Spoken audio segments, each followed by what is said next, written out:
এই mob create থেকে শুরু করে সর্বশেষ যে বড় ধরনের প্রবলেমগুলো হচ্ছে তার পেছনে গুপ্ত রাজনীতি জড়িত।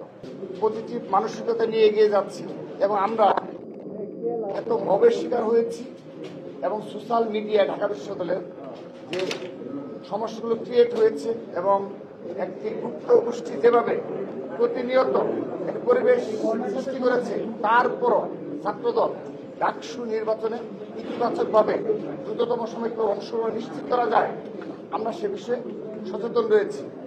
সেজন্য আমরা সর্বশেষ যে মিটিং হয়েছে যে রূপরেখা প্রণয়নের জন্য আমরা আজকে আমাদের সম্মানিত ডিসি স্যার সহ সর্বোচ্চ ফোরামের সাথে মিটিং করে আমরা জানতে চেয়েছি যে সেই রূপরেখা প্রণয়নের কী অবস্থায় রয়েছে। তো তারা আমাদেরকে অবহিত করেছে যে তারা আজ একটি কমিটি ঘোষণা করছেন যে ছাত্র রাজনীতির ধরন প্রণয়নে, রূপরেখা প্রণয়নে একটি কমিটি ঘোষণা করবেন কিছুক্ষণের মাঝে, তারা আমাদের অবহিত করেছে। এবং সেই কমিটি ঢাকা বিশ্ববিদ্যালয়ের ক্যাম্পাস, হল পর্যায়ে এবং সামাজিক ও সাংস্কৃতিক সংগঠনগুলোতে ছাত্র রাজনীতির ধরন কি হবে সেই রূপরেখা প্রণয়নে আমাদের ছাত্র সংগঠনের মাঝে 23টি সংগঠন থেকে ইতিমধ্যে মতামত দিয়েছেন। এখন তারা জেনারেল স্টুডেন্টদের কাছ থেকে মতামত নেবেন এবং আরও যারা অংশীদারিত্ব রয়েছে তাদের কাছে মতামত নিয়ে অতি দ্রুততম সময়ে একটি রূপরেখা প্রণয়ন করবেন বলে আমাদেরকে আশ্বস্ত করেছেন। আমরা আশ্বস্ত হয়েছি।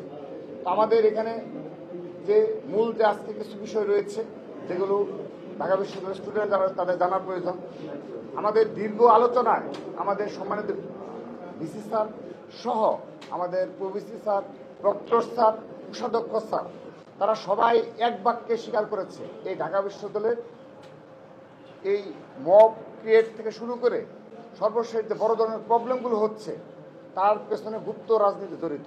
তারা এটি এক বাক্যে স্বীকার করেছে। শুধু তাই নয়, তারা এই গুপ্ত রাজনীতির সংজ্ঞাও নাকি নির্ধারণ করেছে। আমাদেরকে বিসি স্যার নিজে 5টি ক্রাইটেরিয়া বলেছেন, আমরা 3টি বলতে পেরেছেন, আর 2টো হয়তো তিনি ভুলে গেছেন। তো তার মধ্যে অন্যতম যে ধরনটা আসবে সেটি হলো, যেটি আমরা ইতিমধ্যে জানতে পারলাম আজকে মিটিংয়ের মাধ্যমে, যে ঢাকা বিশ্ববিদ্যালয়ে আর কখনো কেউ কোনো ছাত্র সংগঠন যে তাদের যে প্রাথমিক সদস্যপদ পূরণ করে যে সদস্য থাকে তাদের সবাইকে ওপেন করে দিতে হবে যে আমার প্রাথমিক সদস্যপদ পূরণ করে এরা আমার সদস্য, আমার সংগঠনের, এটা ওপেন করতে হবে। তো এটি তারা আমাদেরকে জানিয়েছে, আমরা আশ্বস্ত হয়েছি। আমরা বিশ্বাস রাখছি যে তারা এখান থেকে পিছপা হবে না। যদিও আমাদের মাঝে মধ্যে সন্দেহ উদ্বেগ হয়, আজকের মিটিংয়েও আমরা যেটা লক্ষ্য করেছি যে তারা গুপ্ত রাজনীতির কথা বলতে অনীহা এবং তারা এটা তাদের মাঝে একটা ভীতি কাজ করে। তো এটি নিয়েও খোলামেলা আলোচনা হয়েছে।